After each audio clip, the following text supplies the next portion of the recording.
ജനാധിപത്യ അവകാശമായിട്ടുള്ള വോട്ട് തെങ്ങോട് സ്കൂളിൽ രേഖപ്പെടുത്തി. നമ്മുടെ നാടിനെ കുറിച്ച് ഒരുപാട് അഭിമാനമുണ്ട്. ഇവിടുത്തെ സർക്കാർ ആരായിരിക്കണം എന്തായിരിക്കണം എന്നൊക്കെ തീരുമാനിക്കാൻ ജനങ്ങളുടെ വോട്ടാണ്. അത് രേഖപ്പെടുത്തുമ്പോൾ നമ്മുടെ നാടിനോടുള്ള സ്നേഹവും നമ്മുടെ നാടിനോടുള്ള ഇഷ്ടവും ഒരുപാടുണ്ട്. അഭിമാനത്തോടു കൂടിയും ആണ് ഈ വോട്ട് ചെയ്തിരിക്കുന്നത്. വിശ്വാസ സമൂഹത്തോടും കേരള സമൂഹത്തോടും എന്താണ് പറയാനുള്ളത്? ആരും വോട്ട് ചെയ്യാതെ മാറി നിൽക്കരുത്, എല്ലാവരും വോട്ട് ചെയ്യണം. വോട്ടവകാശം എനിക്ക് തോന്നുന്നത് വളരെ നിർബന്ധമായിട്ടുള്ളൊരു പൗരാവകാശമാണ്. അതൊരു ഓപ്ഷനല്ല, അതൊരു ഓബ്ലിഗേഷനാണ്. പൊളിറ്റിക്കൽ മെസ്സേജ് എനിക്ക് തോന്നുന്ന ഓരോരുത്തർക്കും അവരുടെ കാഴ്ചപ്പാടുകളുണ്ട്. എനിക്ക് എൻ്റെ കാഴ്ചപ്പാടുകളുണ്ട്, അതനുസരിച്ച് ഞാൻ വോട്ട് ചെയ്തിരിക്കുന്നു. വോട്ടർമാരെല്ലാവരും വോട്ടവകാശം ഉപയോഗിക്കണം. മതേതര സർക്കാർ ആവശ്യമാണ്. ഈ നാടതാണല്ലോ, ഈ നാടിൻ്റെ പ്രത്യേകത അതാണ്. എല്ലാ മതങ്ങളും ഒരുപോലെ ഒരു കുടുംബം പോലെ ജീവിക്കുന്ന ഒരു നാടാണിത്. അതിനെ നമ്മൾ എന്ത് പേര് വിളിച്ചാലും കുഴപ്പമില്ല.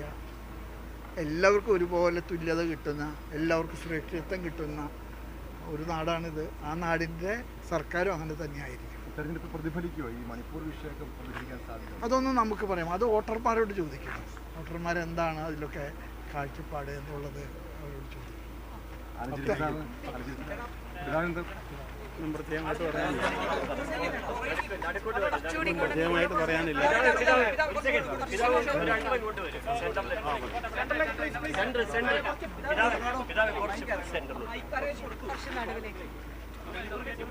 ഒന്നും പ്രത്യേകമായിട്ട് പറയാനില്ല. തീർച്ചയായിട്ടും എല്ലാ തെരഞ്ഞെടുപ്പുകളും പോലെ ഈ തെരഞ്ഞെടുപ്പും നമ്മുടെ രാജ്യത്തെ സംബന്ധിച്ചിടത്തോളം വളരെ പ്രധാനപ്പെട്ടതാണ്.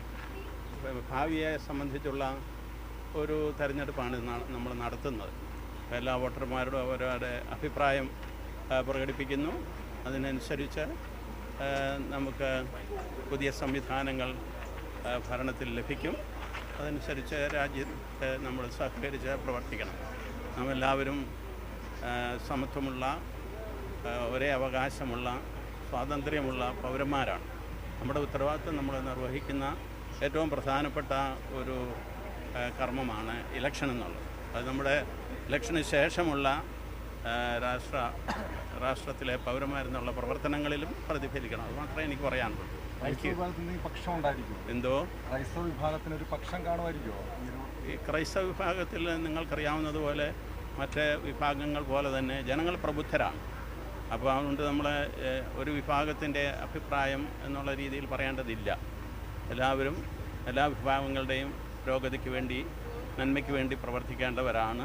അതിനനുസരിച്ചുള്ള തീരുമാനങ്ങൾ എടുക്കാനുള്ള വിദ്യാഭ്യാസവും പൊതുവിജ്ഞാനീയവും എല്ലാം നമ്മുടെ ആളുകൾക്കുണ്ട്. അവർ തീർച്ചയായിട്ടും അതനുസരിച്ചുള്ള തെരഞ്ഞെടുപ്പ് നടത്തുമെന്നാണ് പ്രതീക്ഷ. ഓക്കെ.